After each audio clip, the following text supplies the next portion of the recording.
भगवते वासुदेवाय। ओम नमो भगवते वासुदेवाय।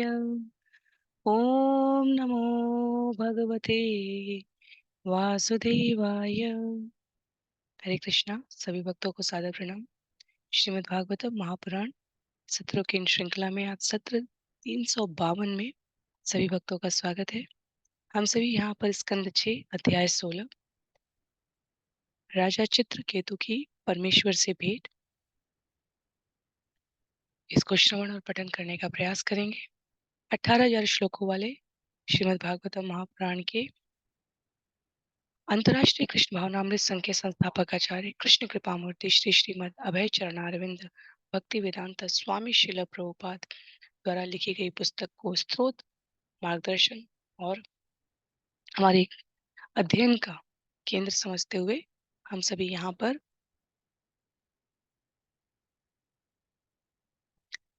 इस अध्याय 16 को आरंभ करेंगे, जिसमें 65 श्लोक हैं। और इस अध्याय की समाप्ति के पश्चात स्कंद 6 से समग्र श्लोकों की संख्या 704 हो जाएगी और पूरे श्रीमद् भागवतम से अब तक श्रवण किए गए पठन किए गए भक्तों के संग में यहाँ पर इन सत्रों में श्लोकों की संख्या 5424 हो जाएगी।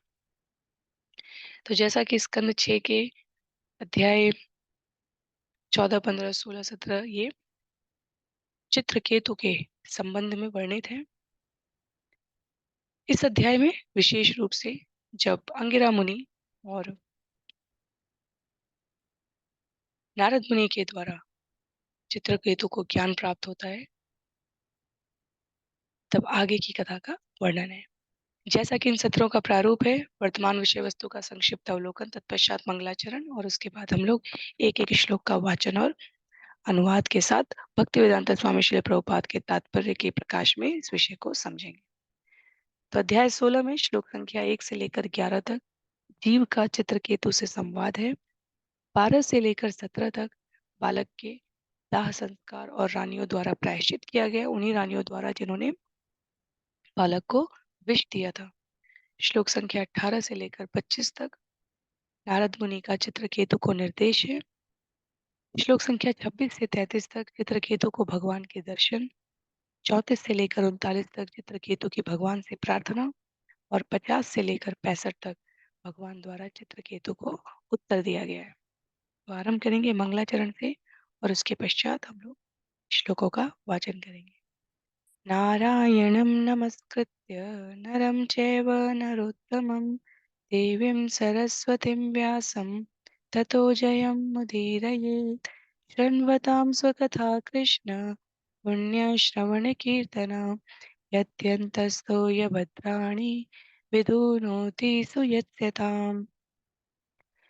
नष्टप्रायेषु भद्रेषु नित्यं भागवत सेवया भगवत्युत्तमश्लोके भक्तिर्भवति नैष्ठिकी।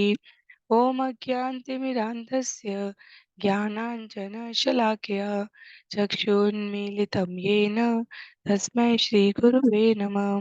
मूकं करोति वाचालं पङ्गुं लङ्घयते गिरिं यत्कृपातमहं वन्दे परमानन्दमाधवं। वाञ्छाकल्पतरुभ्यश्च कृपा सिन्धुभ्य एव च पतितानां पावनेभ्यो वैष्णवेभ्यो नमो नमः। जय श्री कृष्ण चैतन्य प्रभो नित्यानंद श्री अद्वैत गदाधर श्रीवासादि गौर भक्तवृंद। हरे कृष्णा कृष्ण कृष्ण हरे हरे, हरे राम राम राम हरे हरे। हरे कृष्णा कृष्ण कृष्ण हरे हरे, हरे राम राम राम हरे हरे। हरे कृष्णा कृष्ण कृष्ण हरे हरे, हरे राम राम राम हरे हरे।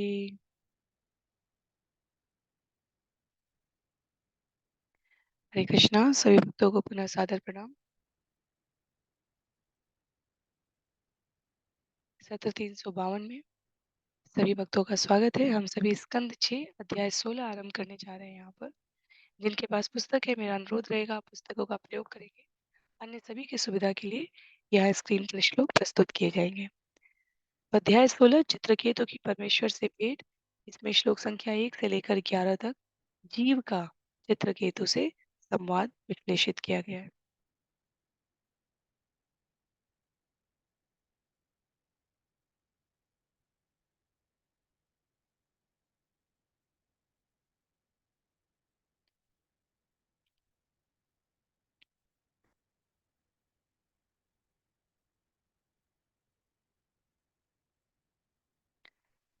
श्रीपादरायणी उवाच अथ देव ऋषिराजन् तं परेतं नृपात्मजं दर्शयित्वेति होवाच ज्ञातिनामनुशोचताम्।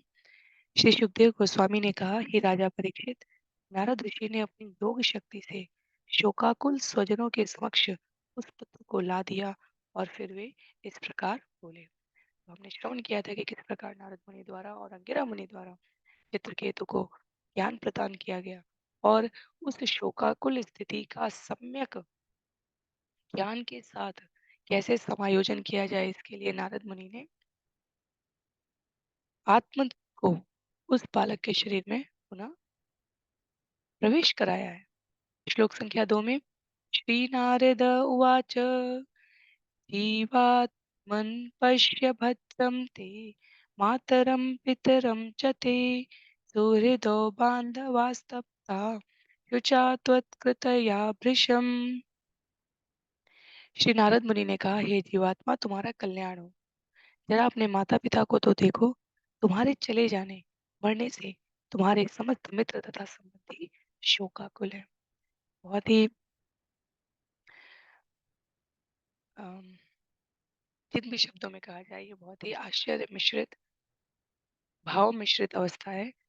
जिस पुत्र की प्राप्ति के लिए चित्रकेतु और रानियों द्वारा, समस्त प्रजा द्वारा इतनी प्रार्थना की गई, जो जीवन में आया भी, पर जो मानवीय संबंधों की क्लिष्टता के कारण उन्हीं परिजनों द्वारा नष्ट कर दिया गया।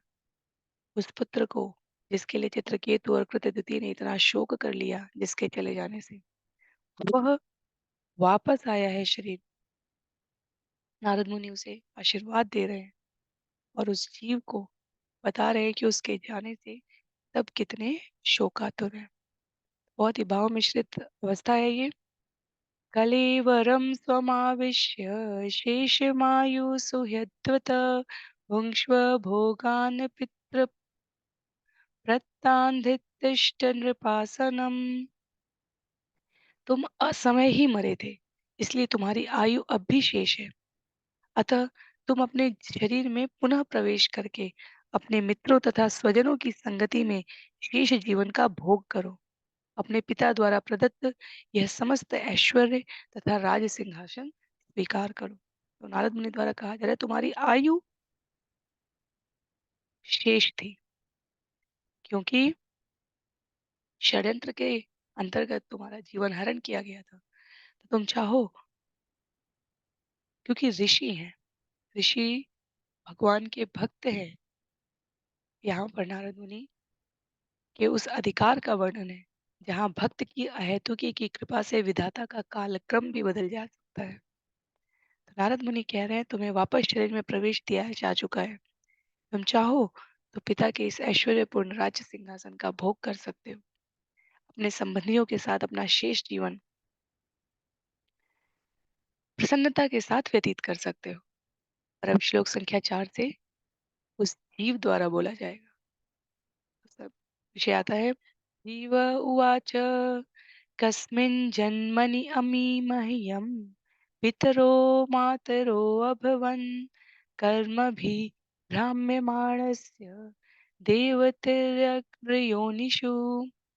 नारद मुनि की योग शक्ति से जीवात्मा थोड़े समय के लिए मृत शरीर में पुनः प्रविष्ट हुआ और नारद मुनि के अनुरोध पर इस प्रकार बोला, मैं जीव अपने कर्म फलों के अनुसार एक शरीर से दूसरे शरीर में देहांतरण करता रहता हूँ। इस प्रकार कभी देवताओं की योनि में रहता हूँ, तो कभी निम्न पशुओं अथवा वनस्पतियों में और कभी मनुष्य योनि में रहता हूँ। अतः ये किस जन्म में मेरे माता तथा पिता थे, वास्तव में ना तो कोई मेरी माता है और ना कोई पिता। तो मैं इन दोनों व्यक्तियों को अपने माता-पिता के रूप में कैसे स्वीकार कर सकता हूँ? तो जो वास्तविक परिचय वास्तव में जीव का रहता है, इसीलिए कहा जाता है जब जीव माँ के गर्भ से जन्म लेता है, तो उसी समय माया देवी का उसके ऊपर प्रभाव डाल दिया जाता है। अन्यथा जीव गर्भ में सतत भगवान के संग रहते हुए उनकी प्रत्यक्ष अनुभूति और प्रत्यक्ष दर्शन करते हुए अपना जीवन यापन कर रहा होता है। अगर उस भाव के स्मरण के साथ जीव इस भौतिक जगत में आए, तो वह बड़ी सरलता से समझ सकता है कि कौन-सा संबंधी किस जन्म के, किस कर्म के परिणाम स्वरूप प्राप्त हुआ है। पर फिर बहिरंगा शक्ति की पूरी योजना ही विफल हो जाएगी। सुखदेव गोस्वामी के लिए कहा जाता है कि जब बहुत समय तक वो माता के गर्भ से नहीं निकले थे और व्यासदेव द्वारा पूछा गया, तो उन्होंने कहा कि वो इस जगत के माया के प्रकृति के प्रभाव में अपने आप को नहीं आने देना चाहते। और उस क्षण के अंशांश भाग में जब सुखदेव गोस्वामी माँ के गर्भ से निकलते हैं, तब भगवान ने स्वयं अपनी माया का हरण कर लिया था। तो सुखदेव जी का जो ज्ञान था वो अक्षुण्ण है, क्योंकि ऐसी तो भगवान की कृपा विशेष है। अन्यथा जीव यहाँ पर जब नारद मुनि द्वारा प्रवेश कराया जा रहा है, तो उसे अपनी वास्तविक स्थिति का भान है और वो कह रहा है कि वास्तव में ये शरीर मशीन के समान है। 5 स्थूल तत्व, सूक्ष्म तत्व, इन सबको मिलाकर विभिन्न तत्वों के अवयवों के मिश्रण से ये शरीर बना है। और जो आत्मा है, वो कर्म फल के अनुसार विभिन्न प्रकार के भौतिक देहों में प्रवेश करने के लिए बाध्य है। तो ये जीव जो शिशु रूप में चित्रकेतु और दित्रकृति को प्राप्त हुआ था, जिसे चित्रकेतु और दित्रकृति द्वारा स्वयं का पुत्र माना गया था। वह कहता है कि वास्तव में प्रकृति के नियमानुसार वह राजा तथा रानी द्वारा निर्मित शरीर में प्रविष्ट हुआ था, पर वास्तव में वो उनका पुत्र नहीं है, वो तो भगवान का पुत्र है। और क्योंकि आत्मा इस जगत का भोग करना चाहती है, इसलिए परमेश्वर द्वारा उसे विभिन्न देहों में प्रविष्ट होने का अवसर प्रदान किया जाता है। तो वास्तव में जीवात्मा यहाँ स्पष्ट कर रहा है, जो भगवत गीता अध्याय 2 का भी विषय है, विशेष रूप से कर्म फल के अनुसार जीव विभिन्न प्रकार की भौतिक देहों में प्रवेश करता है। वास्तव में इस भौतिक देह से जीवात्मा का कोई सीधा प्रत्यक्ष संबंध नहीं है। इसलिए जीवात्मा यहाँ नकार देगा कि महाराज चित्रकेतु तथा उनकी पत्नी दितिकृति ही उसके वास्तविक माता पिता हैं। जीव आगे कहता है श्लोक संख्या 5 में, बंधु ज्ञाति अरिमध्यस्थ मित्रोदासीन विद्विष सर्वे एव हि सर्वेषां भवन्ति क्रमशोमिथ। यह भौतिक जगत नदी की भांति प्रवाहमान है, जो अपने जीवात्मा को लिए जा रही है और जिसमें सभी लोग समय अनुसार मित्र, कुटुंबी तथा शत्रु बनते रहते हैं। वे उदासीन, मध्यस्थ, द्वेषी तथा कई अन्य प्रकार से कार्य करते हैं।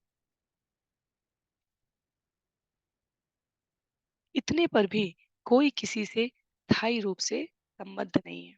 तो जीवात्मा कह रही है कि सभी जो कुटुंब के रूप में, मित्र के रूप में, शत्रु के रूप में, शुभचिंतक के रूप में रहते हैं, वे किसी न किसी भाव से, मध्यस्थ के भाव से, द्वेषी के भाव से, उदासीन के भाव से, मित्र के भाव से कार्य कर रहे हैं।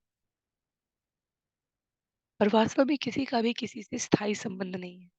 जब जिसका समय काल पूरा होगा, वो वास्तव में अपने किए गए कर्म और भाव के अनुसार भावी गति को प्राप्त करेगा। ये इस जगत का नश्वर और दुखालयम जगत का सबसे शाश्वत सत्य है। श्रील प्रभुपाद कहते हैं, भौतिक जगत में हमारा व्यावहारिक अनुभव है कि जो व्यक्ति आज किसी का मित्र है, वो वास्तव में किसी न किसी का शत्रु भी होता है। तो मित्र या शत्रु के रूप में, परिजन या बाहरी लोगों के रूप में हमारा जो संबंध है, वास्तव में वो भिन्न-भिन्न व्यवहारों से उत्पन्न होता है। एक व्यक्ति किसी के लिए बहुत अच्छा हो सकता है, किसी दूसरे के लिए वो शत्रु के समान हो सकता है। तो जीव कहना चाह रहा है चित्रकेतु को कि मुझे अपना मित्र पुत्र समझकर शोक करने की बजाय आप प्रकृति क्रियमाणानि गुणैः कर्मणि सर्वशः इसकी वास्तविकता को समझते हुए प्रकृति के गुणों के कार्यशील होने से ही हम जो संबंधियों के इस पक्ष और विपक्ष को चुनते हैं उससे स्वयं को पृथक कीजिए। श्लोक संख्या 6 में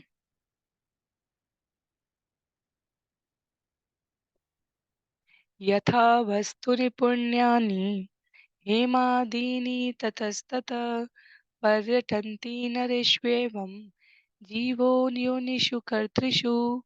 जिस प्रकार सोना तथा अन्य व्यापारिक वस्तुएं समय समय पर क्रम विक्रम के कारण लगातार एक स्थान से दूसरे स्थान को स्थानांतरित होती रहती हैं, उसी प्रकार जीवात्मा भी अपने कर्मों के कारण पूरे ब्रह्मांड में घूमता रहता है।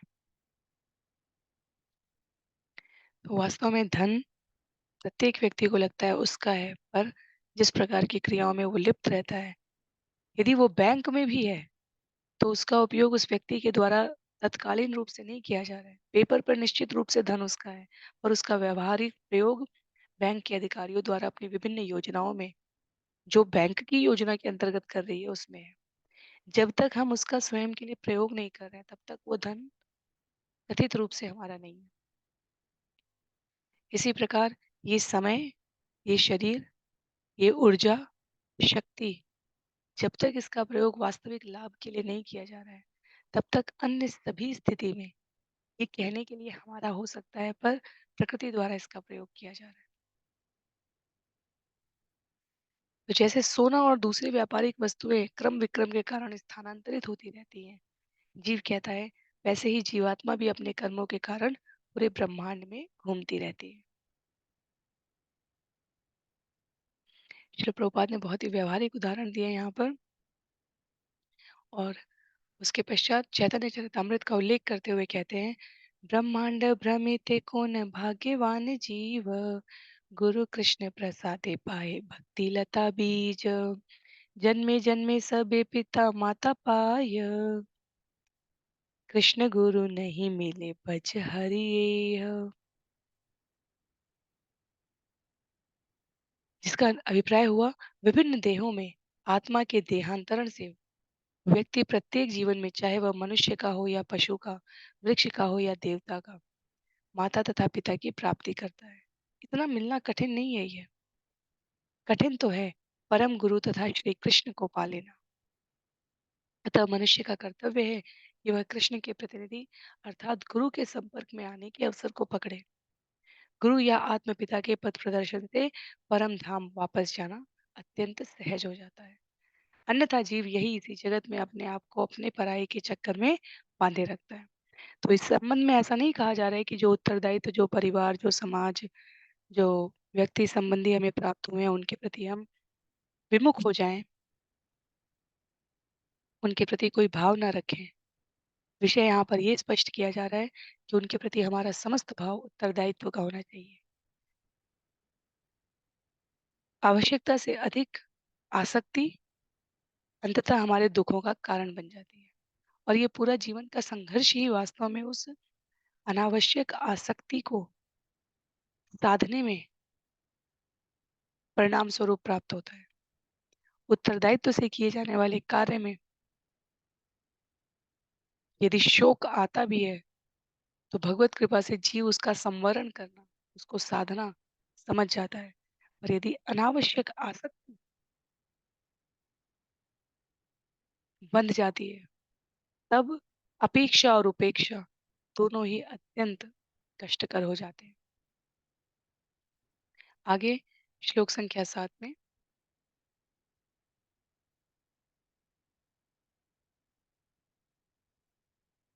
नित्यस्यार्थस्य सम्बन्धो ह्यनित्यो दृश्यते नृषु यावद्यस्य हि सम्बन्धो ममत्वं तावदेव हि। कुछ ही जीवात्माएं मनुष्य योनि में जन्म लेती हैं और शेष दूसरी पशु योनि में जन्मती हैं। यद्यपि ये दोनों ही जीवात्माएं हैं, किंतु इनके संबंध अस्थायी हैं। कोई पशु किसी मनुष्य के अधिकार में कुछ काल तक रहकर किसी दूसरे के अधिकार में जा सकता है। जब पशु चला जाता है, पहले वाले मालिक का स्वामित्व भी चला जाता है। जब तक वह पशु उसके अधिकार में रहता है, उसके प्रति उसका लगाव रहता है, किंतु उसको बेचते ही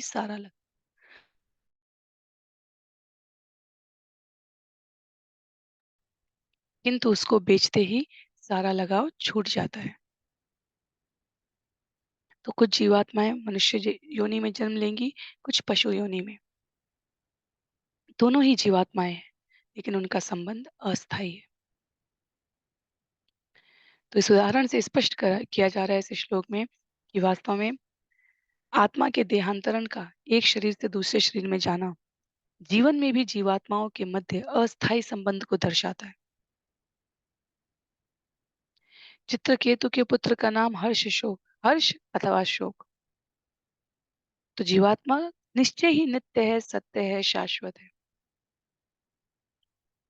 पर शरीर रूपी अनित्य परिधान वस्त्र से आवृत्त होने के कारण उसकी शाश्वतता प्रकट नहीं होती।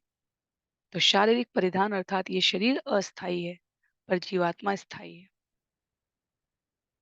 इसलिए यहाँ पर कहा गया, जब चित्रकेतु का पुत्र जीवात्मा के रूप में कुछ काल में उस शरीर में प्रविष्ट हुआ तो वो उसका पुत्र कहलाया, और अब वो अन्य शरीर में प्रविष्ट हो गया तो समयांतर पर वो स्नेह संबंध टूट ही जाएगा। श्लोक संख्या 8 में,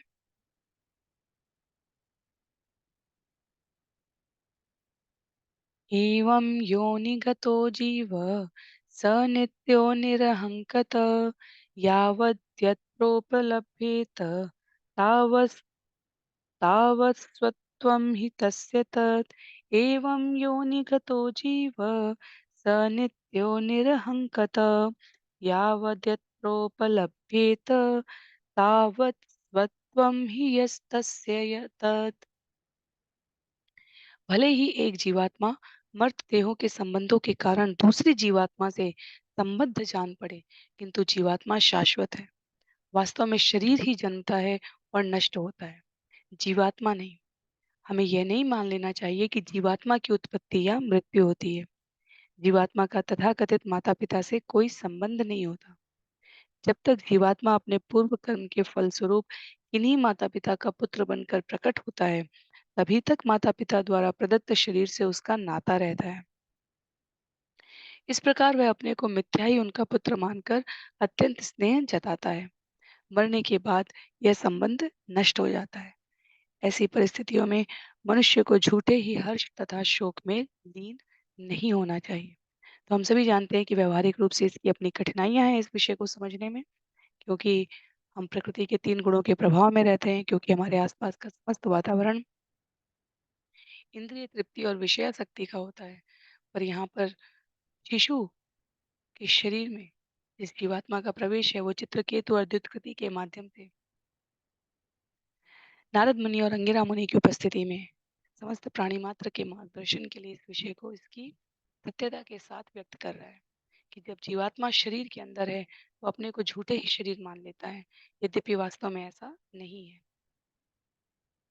मोह बुद्धि के कारण शरीर एवं तथाकथित माता पिता का संबंध व्याप्त है, जो वास्तव में सत्य नहीं है। पर इसका अर्थ ये नहीं है कि संबंध सत्य नहीं होने की वजह से उससे संबंधित व्यवहार और क्रियाओं में हम अपने आप को असावधान कर दें।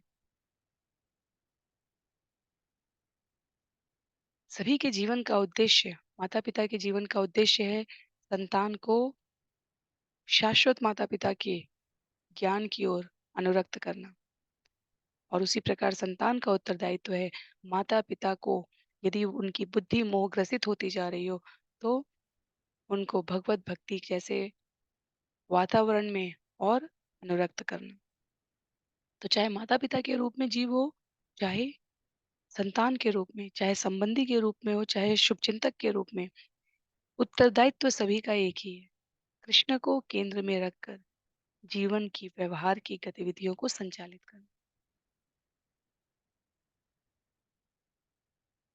जब हमारी समस्त योजनाएँ भगवान की भक्ति का, सेवा का ध्यान रखते हुए बनाई जाती है, तब हम मोहग्रस्त होने के भाव से स्वयं को प्रयासपूर्वक दूर रख सकते हैं। श्लोक संख्या 9 में एष नित्यो अव्ययः सूक्ष्म एष सर्वाश्रयः स्वदृक् आत्ममाया गुणे विश्वम् आत्मानं सृजते प्रभु। जीवात्मा नित्य तथा अविनाशी है, क्योंकि इसका आदि तथा अंत नहीं है। न तो उसका जन्म होता है न मृत्यु। वह समस्त प्रकार की देहों का मूल है, तो भी उसकी दैहिक वर्ग में गिनती नहीं होती। जीवात्मा इतना उच्च है कि परमात्मा के ही समधर्मा है, तो भी अत्यंत सूक्ष्म होने से वह बहिरंगा शक्ति द्वारा मोहित होता रहता है और अपनी इच्छाओं के अनुसार अपने लिए विभिन्न देह उत्पन्न करता रहता है।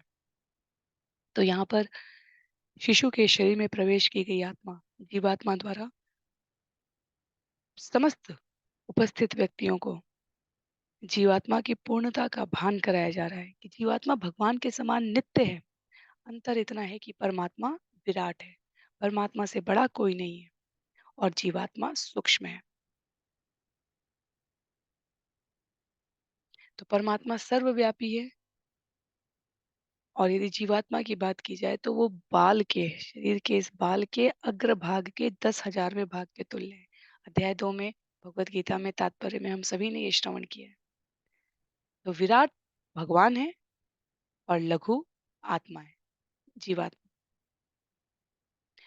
शरीर में प्रवेश करने के पश्चात जीवात्मा के पास सदैव ये अवसर उपलब्ध होता है कि वह या तो इस भौतिक जगत के सुख लाभ को उठाते हुए जन्म जन्मांतर तक अपने आप को बांध के रहे या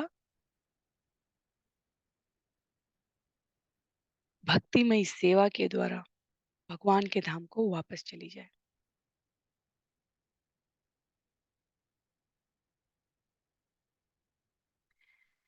समस्त प्रकार की आकांक्षाओं को त्याग करके कर्म फलों को भगवान को समर्पण करके परम धाम जाया जा सकता है। भगवत गीता अध्याय 18 श्लोक संख्या 61 में भगवान कहते हैं ईश्वर सर्वभूतानां यद्देश अर्जुन तिष्ठति भ्रामयन् सर्वभूतानि यंत्रारूढ़ानि मायया। हे अर्जुन, परमेश्वर प्रत्येक प्राणी के हृदय में बैठा है। वही देह रूपी यंत्र में आरूढ़ सब जीवों को अपनी माया शक्ति से घुमा रहा है। तो यहाँ जीवात्मा द्वारा भी यही बातें चित्रकेतु, प्राणियों और माता द्युतिकृति के सामने प्रस्तुत की गई हैं। श्लोक संख्या 10 में न ह्यस्यस्ति प्रिय कश्चिन न अप्रिय स्वपरोऽपि वा एकः सर्वधियां दृष्टा कर्तॄणां गुणदोषयो। इस जीवात्मा को न तो कोई प्रिय है न कोई अप्रिय। यह अपने पराये में भेदभाव नहीं रखता। यह अनन्य है, अर्थात यह न तो मित्रों अथवा शत्रुओं न ही शुभ चिंतकों या दुराग्रह करने वालों से प्रभावित होता है। यह मनुष्यों के विभिन्न गुणों का मात्र दर्शक अथवा साक्षी होता है। तो प्रियता और अप्रियता ये शरीर से जुड़े हुए भाव है। आत्मा की किसी से प्रियता और अप्रियता नहीं होती, समभाव होता है और उसी को यहाँ पर व्यक्त किया गया है। तो पाप हो या पुण्य हो, कर्म के अनुसार फल प्राप्त करने वाला शरीर वास्तव में जीवात्मा के साक्षी होने की वजह से अभिव्यक्त होता है। श्लोक संख्या 11 में नादत्त आत्मा हि गुणं न दोषं न क्रियाफलम् उदासीनो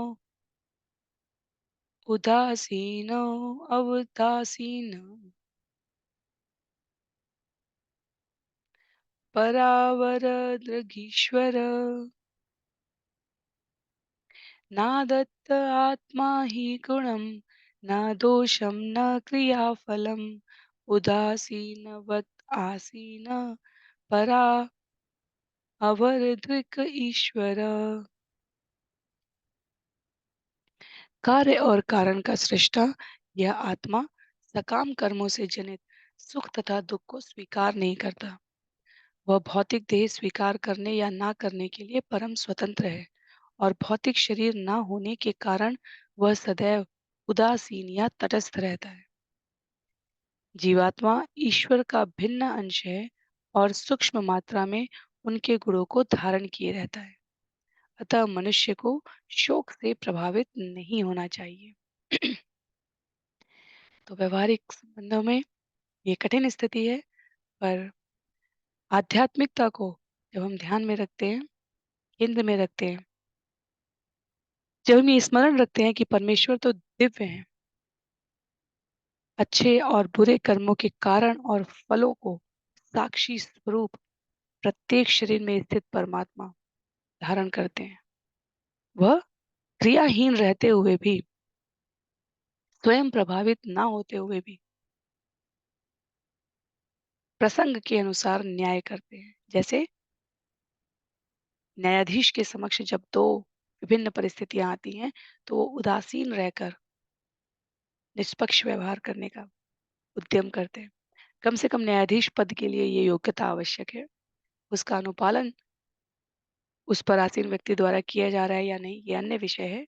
पर न्यायाधीश से अपेक्षा ये होती है कि वह निष्पक्ष रहकर व्यवहार करे। तो ज्ञानी पुरुष, साधक, भक्त उसी प्रकार से उदासीन रहकर भगवान की शरण ग्रहण करते हुए व्यवहार करते हैं। तो चित्रकेतु को ये उपदेश जो दिया जा रहा है, ये वास्तव में पुत्र की मृत्यु के समय जैसी दुखदायी घटना के समय उदासीन रह पाने के लिए असंभव बात है। इसमें किसी को भी कोई संशय नहीं है।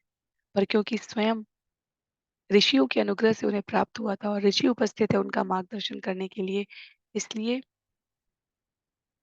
जीवन के उस संतुलन बनाए रखने के ज्ञान को यहाँ पर प्रस्तुत किया गया है। तो जीवात्मा उस विषय को यहाँ पर प्रस्तुत कर रही है। तो इस प्रकार श्लोक संख्या 1 से लेकर 11 तक जीवात्मा द्वारा चित्रकेतु से संवाद किया गया है। 12 से लेकर 17 तक बालक के दाह संस्कार और रानियों द्वारा प्रायश्चित करने की कथा का उल्लेख है। श्रीबादरायणी उवाच इत्युदीर्य गतो जीवो ज्ञातयस्तस्य ते तदा विस्मिता मुमुच शोकं चित्त्वात्मस्नेहशृङ्खलाम् इत्युदीर्य गतो जीवो ज्ञातयस्तस्य ते तदा विस्मिता मुमुच शोकं चित्त्वात्मस्नेहशृङ्खलाम्। श्री सुखदेव गोस्वामी ने आगे कहा, जब महाराज चित्रकेतु के पुत्र रूप में वह बद्ध जीव इस प्रकार बोलकर चला गया, तो चित्रकेतु तथा मृत पुत्र के अन्य संबंधी अत्यंत विस्मित हुए। तब उन्होंने उसके साथ अपने संबंध से उत्पन्न स्नेह बंधन को काट दिया और शोक का परित्याग कर दिया। तो जीव ने नारद मुनि की कृपा से शरीर में प्रवेश किया, सत्यपरक बिंदुओं को सबके समक्ष प्रस्तुत किया और उसके पश्चात वो पुनः अपनी यात्रा पर चला गया। तो सामने जो उपस्थित था वो मृत शरीर था। तो यह स्थिति, यह घटना, यह आश्चर्यजनक वातावरण देखकर चित्रकेतु और अन्यों का विवेक उनके स्थान पर वापस आ गया।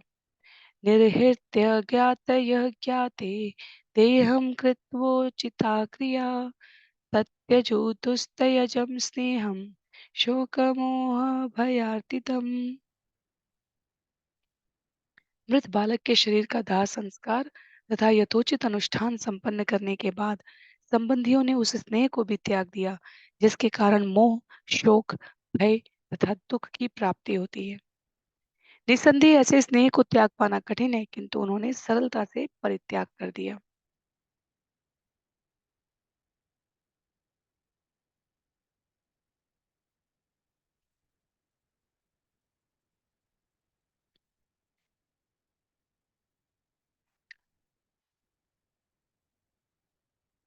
श्रील प्रभुपाद कहते हैं, इस स्नेह को त्याग पाना कठिन है, किंतु सरलता से परित्याग करना इसलिए संभव हो पाया क्योंकि जीवन में गुरु,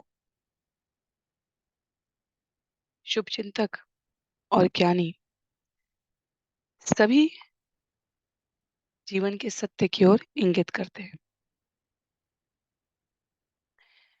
शोक, भय, हर्ष, अमर्ष यह किन के प्रति और किन परिस्थितियों में स्वीकार्य नहीं है, उसका ज्ञान कराते हैं।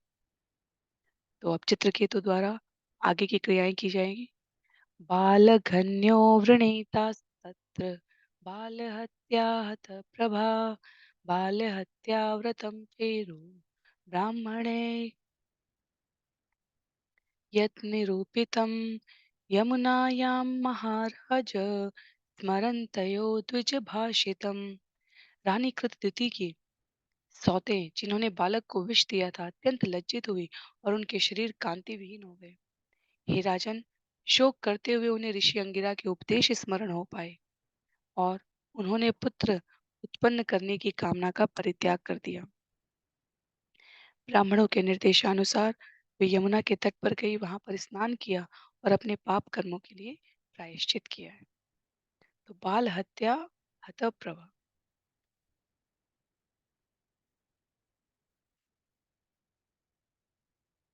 जीव की श्रील प्रभुपाद कहते हैं कि ये ध्यान देने योग्य बिंदु है।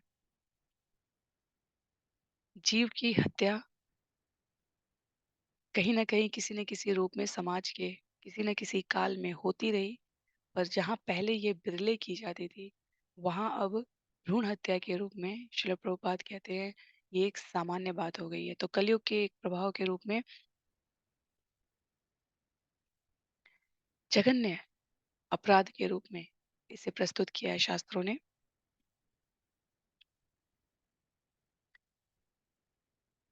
और श्रील प्रभुपाद कहते हैं, यदि कोई स्त्री ऐसा जघन्य कार्य जानबूझकर करती है, तो वह धीरे-धीरे अपने शरीर की कांति खो देती है। बाल हत्या हतप्रभ क्षीण हो जाती है।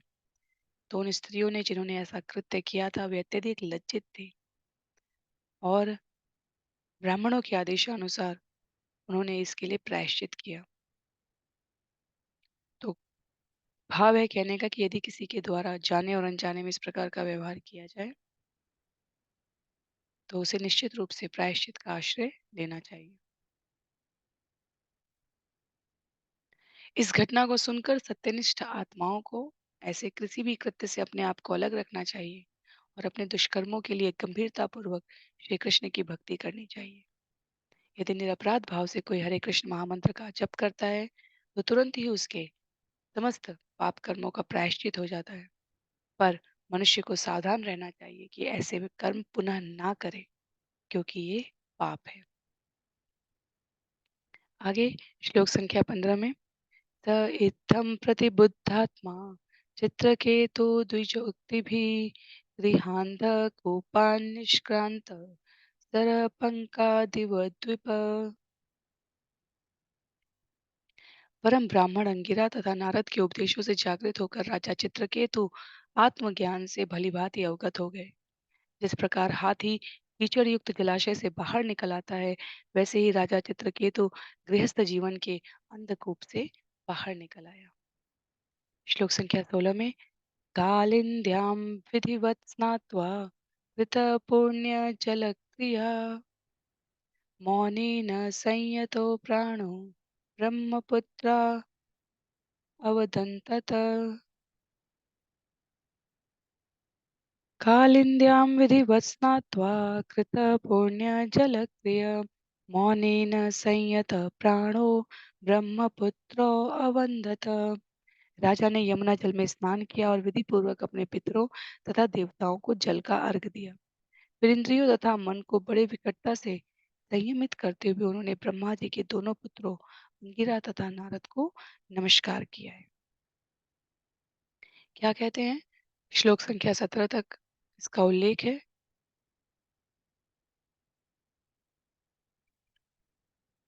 अथ तस्मै प्रपन्नाय भक्ताय प्रयतात्मने भगवान् नारद प्रीतो विद्यामेतातम् उवाच।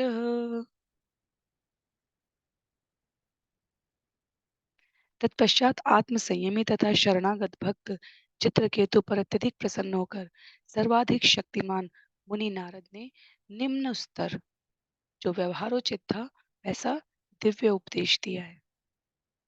तो श्लोक संख्या 18 से लेकर 25 तक नारद मुनि का चित्रकेतु को जो निर्देश है, जो उपदेश है, उसका उल्लेख किया गया है।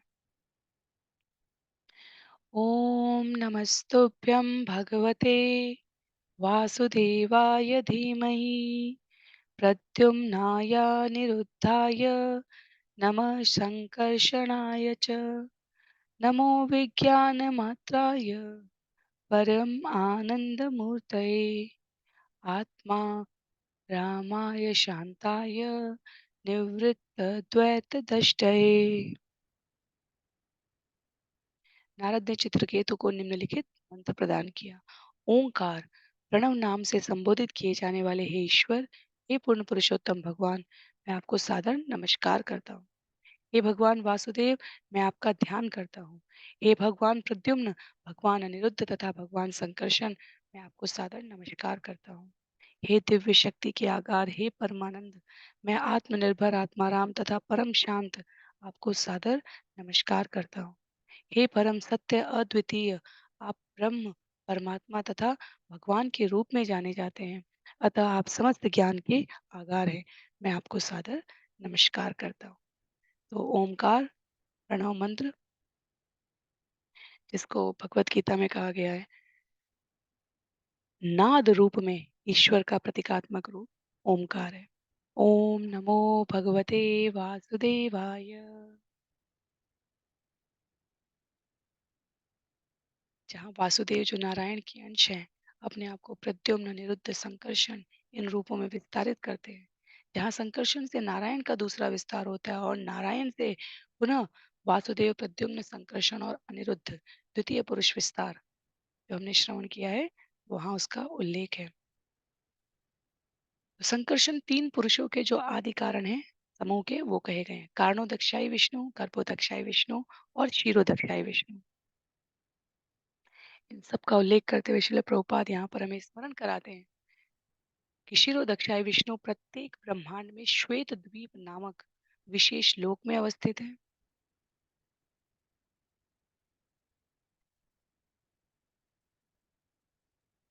ब्रह्म संहिता के अंडांतरस्थ जब शब्द आते हैं, तो वास्तव में अंडांतरस्थ वहां पर ब्रह्मांड के लिए कहा गया है। क्षीरोदक्षाई, कारणोदक्षाई और गर्भोदक्षाई अलग अलग मात्रा में, अलग अलग अंशों में, अलग अलग कलाओं में भगवान विस्तार स्वरूप अपनी योजना के अनुसार निवास करते हैं।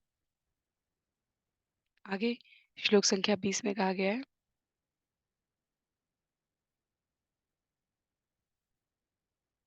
आत्मानानन् अनुभूत्या एव न्यस्तशक्तयो मूर्धे नमः। आत्मानंद अनुभूतेव न्यस्तशक्तिरुर्मये नमः। ऋषिकेशाय महते नमते अनंतमूर्तये। अपने व्यक्तिगत आनंद का अनुभव करते हुए आप सदैव भौतिक प्रकृति की लहरों के परे हैं। अतः हे ईश्वर, मैं आपको सादर नमस्कार करता हूँ। आप इंद्रियों के परम नियामक प्रेरक हैं और आपके रूप के प्रकाश विस्तार अनंत है।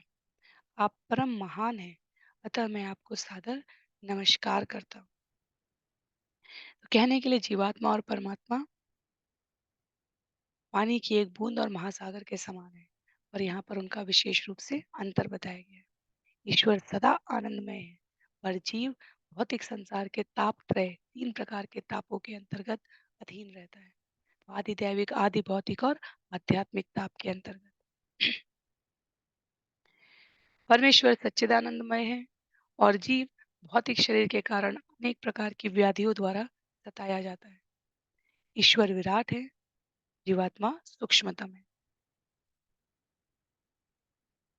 कभी कभी जीवात्मा योग शक्ति से, जो अड़िमा लघिमा योग शक्तियां कही उनके द्वारा 8 रूपों में विस्तार कर सकता है, पर भगवान के विस्तार का कोई आर पार नहीं है।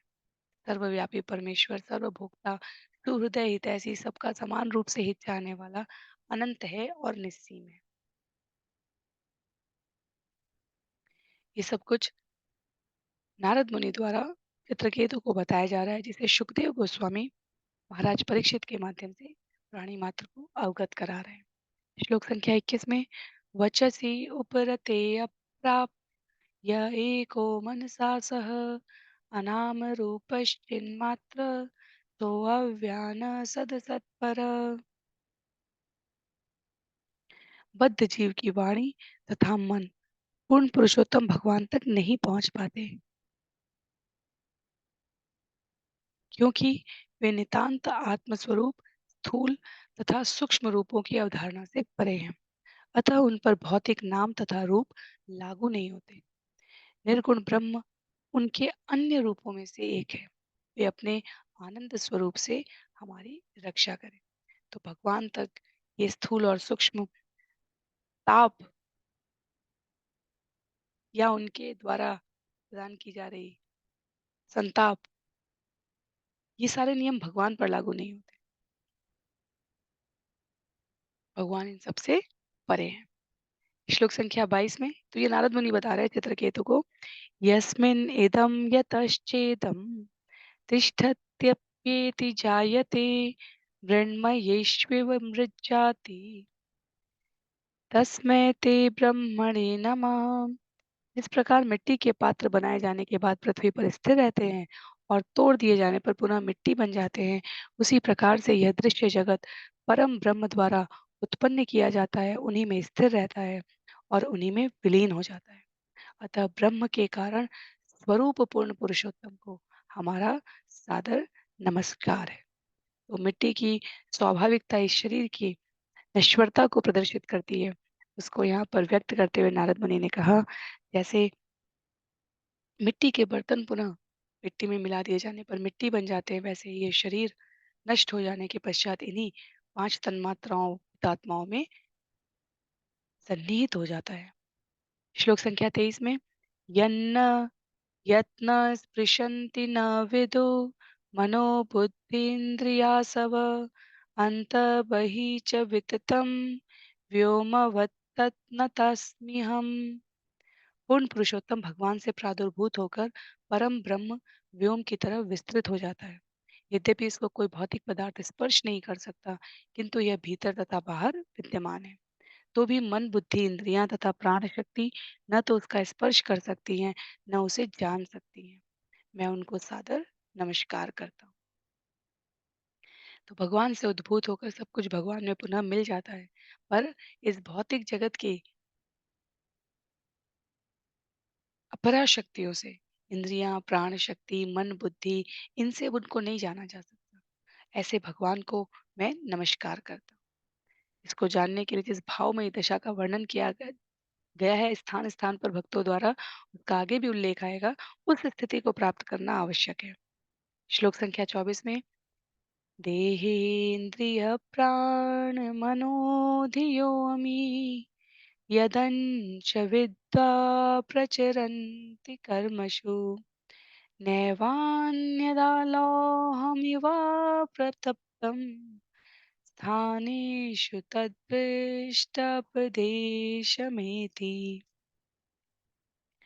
जिस प्रकार अग्नि के संपर्क से तप्त हुआ लोहा भस्म कर देने में समर्थ है, उसी प्रकार शरीर इंद्रियां प्राण शक्ति मन तथा बुद्धि पदार्थ के पिंड मात्र होते हुए भी श्री भगवान द्वारा चेतना के कण मात्र से पूरित होने पर अपने अपने कार्य करने लगते हैं। जिस प्रकार अग्नि में तप्त हुए बिना लोहा कुछ भी जला पाने में अशक्त रहता है, उसी प्रकार ये शारीरिक इंद्रियां परमेश्वर की कृपा दृष्टि के बिना कार्य नहीं कर सकती। तो जैसे बच्चे के मन को कहा जाता है कि ये तो मिट्टी के गीली मिट्टी के समान है, जैसा ढालना चाहेंगे वैसे ढल जाएगा। वास्तव में हम सबका स्वभाव वैसा ही है। इंद्रियों को हम किन प्रकार के कार्यों में अनुरक्त करते हैं, वैसा ही हमारा स्वभाव हो जाता है, वैसा ही हमारा संग हो जाता है। तो शरीर इंद्रियां प्राण शक्ति मन और बुद्धि पदार्थ के पिंड मात्र हैं, पर भगवान की चेतना से पूरित होने पर अपने अपने कार्य में संलग्न हो जाते हैं। किसी भी प्रकार के व्यक्तित्व के निर्माण में जिस आवश्यक ताप को सहन करना होता है, यदि जीव उस ताप को सहन करने के लिए स्वयं को प्रस्तुत नहीं करता, तो जैसे इस गीली मिट्टी से कोई आकार नहीं बन सकता, वैसे ही जीवन में कोई स्वरूप धारण नहीं होता। भगवान की जिस मूर्ति के समक्ष हम सभी नतमस्तक होते हैं, पत्थर पर लगातार आघात करके, छेनी और अन्य अ, साधनों से उसे वो स्वरूप दिया जाता है। उसी प्रकार हमारा व्यक्तित्व है। शैशव काल में शिशु के रूप में जब हमें माता-पिता के रूप में ये ज़िम्मेदारी प्राप्त हो, तब हमें उसको बड़ी ही सावधानी से सही और गलत का अंतर समझते हुए समझाना होता है। और यदि हम अपने जीवन काल में ऐसा नहीं कर पाते हैं, तो जीव के लिए जो शैशव अवस्था में हमें प्राप्त होता है, अपने जीवन में अनेकानेक अवसरों पर कठिनाई का सामना करना पड़ता है। स्वयं हमारे लिए यदि हमें सही और गलत का अंतर नहीं पता है, सही क्या है, गलत क्या है, इसका स्रोत क्या है, यदि हम सही को सही और गलत को गलत नहीं बोलते, यदि हम शास्त्र सम्मत नियम नीति और आचरण के अनुसार व्यवहार नहीं करते, तब समयांतर पर अपने व्यावहारिक जीवन में जो कठिनाइयाँ का सामना करना पड़ता है, वो असहनीय हो जाती है। तो कहने का अभिप्राय है कि यदि जीवन के आरंभिक वर्ष में जैसे लोहे को जब अग्नि में जलाते हुए आकार दिया जाता है, उसके पश्चात ठंडे होने पर वो आकार स्थायी हो जाता है। वैसे ही हम सभी को अपने जीवन काल में यदि अपनी इंद्रियों को एक निश्चित दिशा की ओर बढ़ाना है, तो उस आवश्यक दशा को भी झेलना पड़ता है, जब इंद्रियों को स्वाभाविक रूप से उन क्रियाओं में हम अनुरक्त करें। तो ये उदाहरण बहुत व्यावहारिक है और हमें स्मरण रखना चाहिए कि भगवान की जिस मूर्ति के सामने हम नतमस्तक हो रहे हैं, उसे भी छेनी हथौड़े से पहले आकार दिया जाता है। तो पत्थर उस आघात को सहकर तब मूर्ति का निर्माण करता है अपने शिल्पकार द्वारा। उसी प्रकार जीवन में हमारा व्यक्तित्व भी अनेकों प्रकार के आघातों से सम्यक पूर्वक व्यवहार और वहन कर सके, उस कठोरता को, सत्य और असत्य के उस संभाषण को अभ्यास पूर्वक धारण करने का हमें प्रयास करना चाहिए। माता-पिता के रूप में संतान को ये प्रक्रिया के अंतर्गत ठोस व्यक्तित्व का निर्माण कराने की ज़िम्मेदारी होती है और वयस्क होने पर स्वयं के स्वभाव के प्रति सतर्कतापूर्वक आचरण करना, अग्नि में लोहे के समान तप कर आकार विशेष को धारण करना, परमात्मा को दृष्टा, कर्ता, श्रोता और नियंता जानते हुए समय के प्रत्येक क्षण का सदुपयोग करना, ये वो विधि है जिससे हम अपने स्वरूप को, भगवान के साथ अपने संबंध को भली प्रकार जान सकते हैं। आगे श्लोक संख्या 25 में ओम नमो भगवते महापुरुषाय महानुभावाय महाविभूतिपतये सकल सात्वत परिवृण निकर कर कमल कुंकुम लोपलालित चरणारविंद युगल परम परमेष्ठि नमस्ते। हे वैकुंठ लोक में आसीन दिव्य ईश्वर, आपके चरण कमल सदैव श्रेष्ठ भक्तों के समुदाय के कर कमलों के द्वारा चापे जाते हैं। आप 6 ऐश्वर्यों से पूर्ण श्री भगवान हैं। आप पुरुष सुक्त की स्तुतियों में वर्णित परम पुरुष हैं। आप परम पूर्ण समस्त योग शक्तियों के स्वरूप सिद्ध स्वामी हैं। मैं आपको सादर नमस्कार करता हूँ। तो हमें स्मरण रहना चाहिए कि ये सारा ज्ञान वास्तव में नारद मुनि का चित्रकेतु को निर्देश रूप में व्यक्त किया गया है। आगे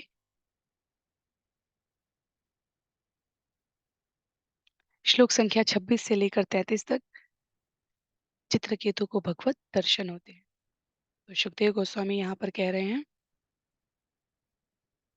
श्रीशुक उवाच भक्ता ये तां प्रपन्नाय विद्यामादिश्य नारद ययो अङ्गीरसा साकं धाम स्वायंभुव प्रभो। श्री सुखदेव गोस्वामी ने आगे कहा, चित्रकेतु के पूर्णतः शरणागत होने पर गुरु हो जाने के कारण नारद ने इस स्तुति के द्वारा उसे पूरा पूरा उपदेश दिया।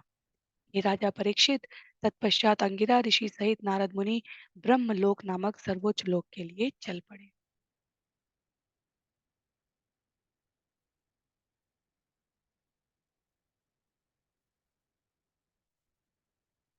अंगिरा ऋषि ने जो कार्य कुछ सत्र पहले आरंभ किया था, चित्रकेतु के ऊपर कृपा दृष्टि बनाए रखने के लिए, पहले उनकी बहुत एक इच्छा पूर्ति की। उसके पश्चात उनको उन द्वंद में सहने के लिए छोड़ा, और जब वो द्वंद असहनीय हो गया, तब सम्यक गुरु के साथ पुनः उपस्थित होकर उनका मार्गदर्शन किया। तो शुभ चिंतक, गुरु, भगवत भक्त का ये स्वभाव होता है। वो सुख में साथ निभाकर दुख में छोड़ने के लिए अकेले नहीं चले जाते। ये भौतिक जगत में अपने ही संबंधी प्रकृति के प्रभाव से हमारे जीवन में होने वाली शुभ घटनाओं के लिए, सफलता के लिए बराबर श्रेय का भागी बनने के लिए अपने आप को प्रस्तुत करेंगे। और कुछ भी अनुचित, अप्रत्याशित या विपरीत होते देखकर शब्दों के ढांढस तो अवश्य बना सकते हैं, पर व्यवहारिक रूप में सहयोग करने के लिए केवल भगवत भक्ति ही आ सकता है। तो पुत्र की मृत्यु के पश्चात शोक संतप्त चित्रकेतु में आरंभ में वो अनुराग, भगवान के प्रति वो वैराग्य नहीं था। इसलिए अंगिरा ऋषि नारद मुनि को अपने संग लेकर आए, जिससे चित्रकेतु को भक्ति के संबंध में उपदेश दिया जा सके। और जब जीवन में वो उपयुक्त स्थिति आ गई, तब सम्यक मार्गदर्शन करके अपनी पूजा और स्तुति के लिए अंगिरा और नारद वहां नहीं रुके, वो अपने स्थान के लिए गमन कर गए। तो जीवन में जब तक मनुष्य भौतिक सुख में आसक्त रहेगा, तब तक उसे भक्ति की चाहे कितनी भी सरल विधि बताई जाए, उसे उसकी महत्ता समझ में नहीं आती। इसलिए सुख दुख का ये चक्र प्रकृति द्वारा स्थापित किया गया कि जब, जहाँ, जैसे, जिस प्रकार, जिसके द्वारा संभव हो, जीव इसका अनुभव कर सके। तो जैसे ही चित्रकेतु को वैराग्य विद्या का दर्शन समझ में आया, वो भक्ति योग की प्रक्रिया को समझ सके। श्रील प्रभुपाद श्रील सार्वभौम भट्टाचार्य द्वारा लिखित पंक्ति का उल्लेख करते हुए कहते हैं, वैराग्य विद्या निज भक्ति योग। वैराग्य विद्या और भक्ति योग समानांतर रेखाएं हैं। एक को प्राप्त करने के लिए दूसरे को समझना अनिवार्य है। यदि हम भक्ति योग समझना चाहते हैं, तो जीवन में वैराग्य उदित रहना चाहिए। वैराग्य सब कुछ खोकर इस भौतिक जगत में हम सीखें, चाहे सब कुछ उपस्थित रहते हुए भक्तों के संग में सीखें। ये हमारी वास्तव में भगवान द्वारा दी गई स्वतंत्रता है। कई बार सब कुछ जीवन में भौतिक ऐश्वर्य भरा रहता है, तब भी जीव का वैराग्य समुन्नत रहता है, भक्ति योग उन्नत रहता है। कई बार जब सब कुछ लुट जाता है, सब कुछ छूट जाता है, सब कुछ त्याग देना पड़ता है, तब भक्ति योग आता है। तो दोनों ही परिस्थितियों में भक्ति में उन्नति का लक्षण है भौतिक सुख से बढ़ती हुई विरक्ति। इसका अर्थ ये नहीं है कि हमें घर परिवार दुकान मकान ये सब छोड़ने के लिए कहा जा रहा है। यदि विवेक सही समय पर समुचित मार्गदर्शन में उपस्थित है, तो इन साधनों का प्रयोग भगवत भक्ति में कैसे किया जाए, इसकी स्पष्टता रहती है। अन्यथा यही सब हमारे दुखों का कारण बनते हैं, और तब जीवन में जो वैराग्य आता है, उसके प्रभाव से भक्ति की ओर हम अनुगमन करते हैं। तो ये विवेकशीलता, ये संग, ये स्वभाव हमें समझते हुए अपने आप को भक्ति योग में लगाए रखना है। श्लोक संख्या 27 में चित्रकेतुस्तुतां विद्यां यथा नारद भाषितां धारयामास सप्ताहम् अभक्ष्यसु समाहिता। केवल जल पीकर उपवास करते हुए राजा चित्रकेतु ने नारद मुनि द्वारा दिए गए मंत्र का 1 सप्ताह तक अत्यंत ध्यान पूर्वक लगातार जाप किया है। 1 सप्ताह तक। ततः स सप्तरात्रान्ते विद्यया धार्यमाणया विद्याधराधिपत्यं च लेभे अप्रतिहतं नृप। हे राजा परीक्षित, अपने गुरु से प्राप्त मंत्र को केवल 7 दिनों तक अभ्यास करने पर राजा चित्रकेतु को अंतिम फल के रूप में आत्मज्ञान हो जाने से विद्याधर लोक का राज्य प्राप्त हुआ है। तो सप्ताह भर की साधना से यहाँ पर उदाहरण है कि गुरु के उपदेशों का कठोरता से पालन करने के पश्चात भक्त को अतिरिक्त प्रयास नहीं करने होते योग कर्म या ज्ञान की साधना के लिए। विद्याधर अधिपत्यम अर्थात भौतिक ऐश्वर्य एवं अन्य पद निश्चित रूप से प्राप्त होते हैं। तो भगवत भक्ति से भौतिक शक्ति अवश्य प्राप्त होती है। शुद्ध भक्त भौतिक शक्ति के प्रति आसक्त नहीं होता। समझने की बात ये है, वो बिना प्रयास के सुगमता से प्राप्त हो सकती है। तो चित्रकेतु को नारद मुनि के उपदेशों से भक्ति में तत्परता से अग्रसर होने के कारण ये अतिरिक्त लाभ प्राप्त हुआ, क्योंकि अभी आगे भी भगवान की योजना है। हमें लगेगा कि क्यों वो तुरंत वैकुंठ धाम नहीं पहुंच गए, क्योंकि भगवान की योजना भी उन्हें और भी कार्यों में भी। अभी एक बहुत ही विशेष कथा आने वाली है। तो चित्रकेतु के द्वारा भगवान को वो भी संपन्न करना और कराना है। इसलिए भक्ति उनके जीवन में उदित हो गई नारद मुनि के उपदेश से, और भक्ति में जीवन जीते हुए उन्हें विद्याधर लोक प्राप्त होता है। आगे श्लोक संख्या 29 में अभी वैकुंठ नहीं जा रहे हैं, क्योंकि हम लोग वृतासुर के संबंध में ये कथा श्रवण कर रहे हैं, इसलिए हमें स्मरण रहना चाहिए कि चित्रकेतु के प्रसंग का क्या औचित्य है यहाँ पर। श्लोक संख्या 29 में ततः कतिपयो भी विद्यया इत्थमन गति जगाम देव देवस्य शेषस्य चरणान्तिकम्। तदंतर कुछ ही दिनों में चित्रकेतु द्वारा जपे गए मंत्र के प्रभाव से उसका मन आत्मज्ञान से अत्यधिक प्रकाशित हो गया और उन्होंने अनंत देव के चरणारविंद की शरण प्राप्त कर ली। तो जिस क्षण हमारे जीवन में गुरु के वचनों पर विश्वास करके आत्मशुद्धि के लिए, परमात्मा की प्राप्ति के लिए भाव जागृत हो जाता है, उस क्षण से हमारे जीवन का समस्त कल्मश नष्ट हो जाता है। भक्ति के इस कठोर अनुष्ठान से भक्त यदि चाहे तो उसे भौतिक ऐश्वर्य प्राप्त भी हो जाएंगे, और यदि भक्त ना चाहे तो भी परमेश्वर की कृपा से उसे प्रदान कराया जाता है। पर भक्त ईश्वर की भक्ति में संलग्न रहकर इन ऐश्वर्यों का प्रयोग भौतिक रूप से नहीं बल्कि आध्यात्मिक उन्नति के लिए करता है। जैसे कोई बहुत धनवान है तो मूल्यवान मंदिर के निर्माण में धन व्यय कर सकता है, मंदिर के संचालन के लिए, सुव्यवस्था के लिए धन व्यय कर सकता है, श्री विग्रह के स्वागत के लिए, आगमन के लिए विभिन्न उत्सवों पर धन को व्यय कर सकता है। तो जो जो भक्त आध्यात्मिक चेतना की ओर बढ़ता जाएगा, त्यों त्यों भक्ति के तत्व उसे और स्पष्ट होने लगेंगे, क्योंकि भक्ति में कुछ भी भौतिक नहीं है, सभी कुछ आध्यात्मिक है। अतः भक्त को जो ऐश्वर्य तथाकथित रूप से भौतिक रूप में दिखाई देते हैं अन्यों के संदर्भ में, भक्त उसका प्रयोग पूरी स्वयं की आत्मिक उन्नति के लिए और अन्यों का आत्मिक उन्नति का मार्ग प्रशस्त हो सके, इस ओर करता है। तो महाराज चित्रकेतु भगवान के धाम को वापस जाना ही चाहते थे। अंततः वे जाएंगे, उन्हें वैकुंठ धाम भेजा जाएगा। श्रील वीर राघव आचार्य की टीका का उल्लेख करते हुए श्रील प्रभुपाद कहते हैं, यथेष्ट गति इत्यर्थ, विष्णु की आराधना करने से भक्त को मनोवांछित गति प्राप्त होती है और इसमें उन्हें सिद्धता प्राप्त होगी। आगे श्लोक संख्या 30 से चित्रकेतु को किस प्रकार भगवत दर्शन होते हैं उसको हम लोग अगले सत्र में श्रवण करेंगे। आज के लिए सत्र को यहीं पर समाप्त करते हैं। श्रील प्रभुपाद की जय। श्रील गुरुदेव की जय। अनंत कोटि वैष्णव वृंद की जय। श्रीमद् भागवतम महापुराण की जय। हरे कृष्ण।